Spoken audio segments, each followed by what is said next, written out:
Okay, in this video, I'm going to tell you how, this is actually part 2 of bringing my trees down.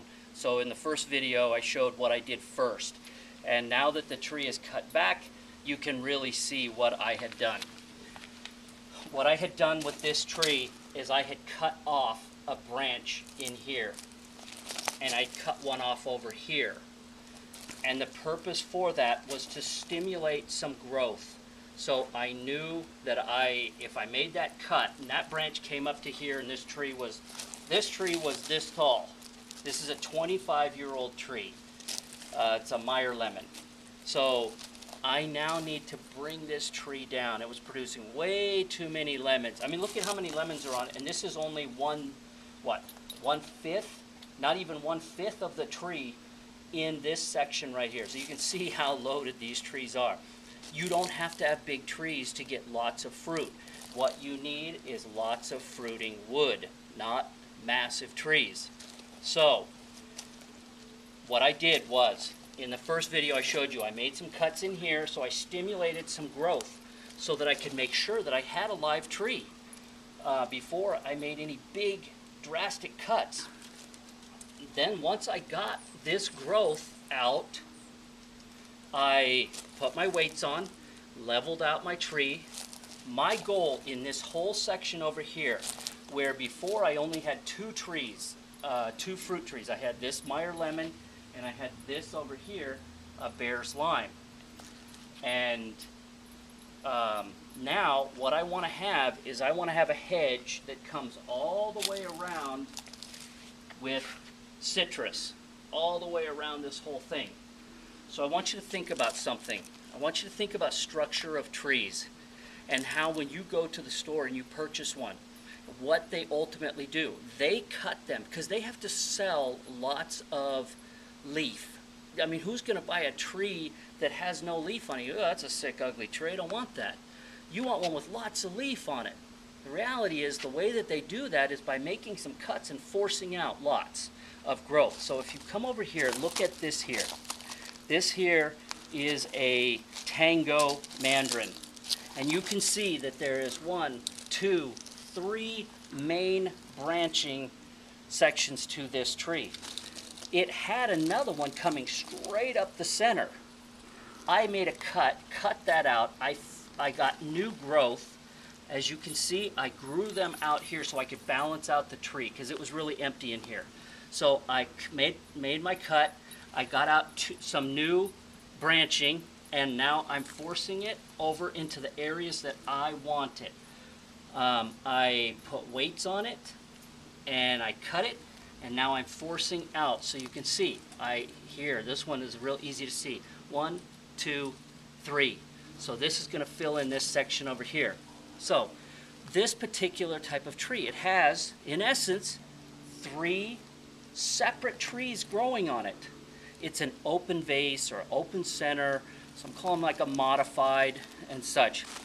But what I want to tell you about backyard orchard culture and what I'm finding is that when you have a central leader, meaning just the one, it makes it so much easier to control the size than when you have multiple branching. You can see this one used to be 3 coming out. So I had virtually 3 independent trees. I'm not going to have that anymore. Now I'm taking my trees to central leader. This one's going to be a little bit different because I want it to kind of grow out over those top of those blueberries. So it's got a little bit, it almost has a 360-degree growing area to it. This one here, I only want it growing like this. So you can see I have my central leader and I have this growing out. I left this here as what they would refer to as a nurse branch, so that I have growth. Also so that I'll have some lemons for next year while I'm growing this section to produce. Once this starts producing lemons, I'm going to bring this back in. I'll make a cut back here and I'll start over and bringing in my tree and making it more compact. So I'll have branching doing just what it's doing now, coming out and growing like this. I level my trees out. That's what all these weights are for. I had made a cut on this one. I got some new growth out of it, and look at what I did. I level it out. I want my branching to come out. I want lots of fruiting wood. So I level it out and cut them, and now they're going to spread out.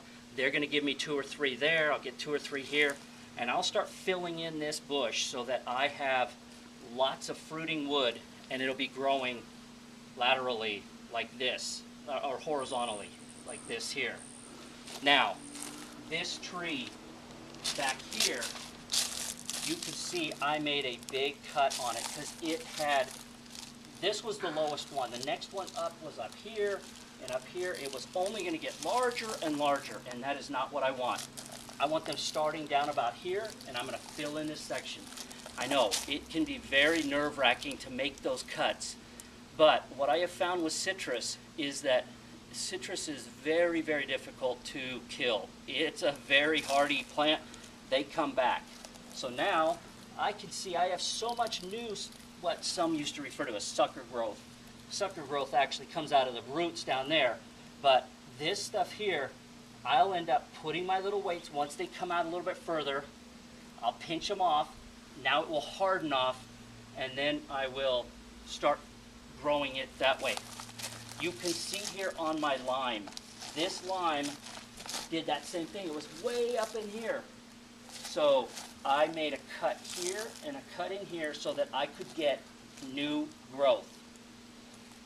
That way I knew the tree was going to make it before I came in and cut the main branch off. So now you can see here, I cut them, I pinched them off, and now they're as solid as can be.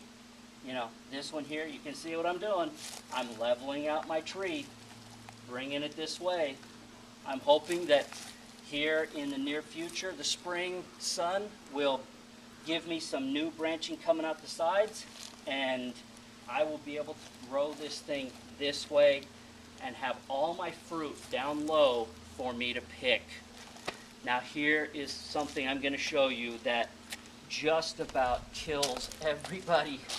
They cannot believe that you would do something like this. It's like, oh my God, why would you do that? Just like what I said. You see how tall and skinny that was, and how little branching there was, and how it was cut originally. It had 3, looked like a perfect tree that you would buy at the nursery, but you see what I grow along a fence line. I don't grow 360. I grow about 180. So I need it to come like this. So I don't need anything up the back. So I'm going to grow up a new central leader, and I'm going to have branching coming off like this, and I'm going to have some coming out this way, and I will stagger them. They will not be perfectly level with each other. So I'll have one coming this way, one up a little bit higher, one coming this way, and staggering them so that I will have a nice, thick hedge. Citrus loves to be cut. You can see I did it on this one too. This here is a gold nugget, and it was when I bought the thing, it was this tall before it spread out, and so it was already this tall. I made my cut. I left a nurse branch. Once I got all this new growth out, I said I don't need the nurse branch anymore. Boop, cut it off, and I'll be growing this also as a hedge. So that is how I bring down citrus to get it lower and manageable. And you don't need giant trees to get lots of fruit. Any questions, please don't hesitate to give us a call. Thanks for checking in.